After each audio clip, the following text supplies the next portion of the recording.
कबीर की पुकार, साध्वी ज्ञानानंद जी के विचार। आत्मज्ञान बिना नर भटके।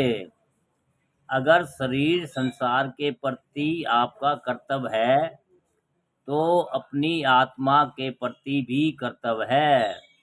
ठीक ठाक से ध्यान देना। तुम दूसरों के प्रति क्या कर्तव्य करोगे? खाक अपने आप के प्रति, अपनी आत्मा के प्रति भी तुम्हारा कर्तव्य पूरा नहीं होता।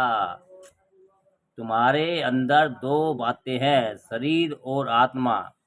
शरीर के प्रति जो तुम्हारा कर्तव्य है उसकी ओर तो तुम ध्यान देते हो कि शरीर को स्टैंडर्ड क्वालिटी का भोजन देना चाहिए, शरीर को अच्छा कीमती वस्त्र पहनाना चाहिए,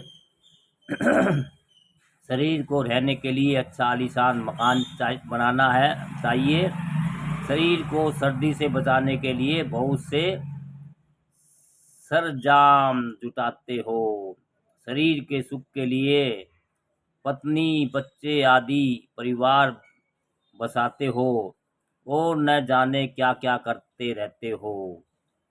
जन्म से लेकर मृत्यु तक तो तुम शरीर और शरीर के ही सुख में लगे रहते हो, लेकिन आत्मा को भी पतन से बचाना है।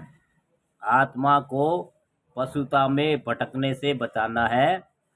तुम्हें आत्मा का भी उत्थान करना है। तुम्हें आत्मा को भी सुख देने का प्रयत्न करना है। इसे कभी भी सोचते हो? आज मानव समुदाय के बहुसंख्यक लोग धर्म से जुड़े हुए हैं, अधिकांशतः आस्तिक हैं। अगर आस्तिक नहीं होते तो सत्संग में आते ही क्यों? किसी न किसी धर्म से जुड़े हुए क्यों रहते हैं? सब के सब आस्तिक हैं, लेकिन कभी कोई सोचते हैं कि अपनी आत्मा के प्रति भी आपका कर्तव्य है?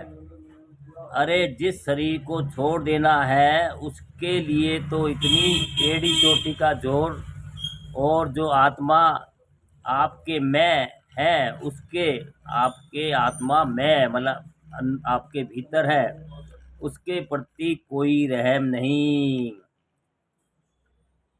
इतनी बेदर्दी, इतनी क्रूरता आप स्वयं अपने कर्मों के द्वारा, अपनी पशुता के द्वारा, अपने दोष दुर्गुणों के द्वारा अपनी आत्मा का पतन करते हैं। आप अपनी आत्मा के स्वयं ही दुश्मन बन जाते हैं।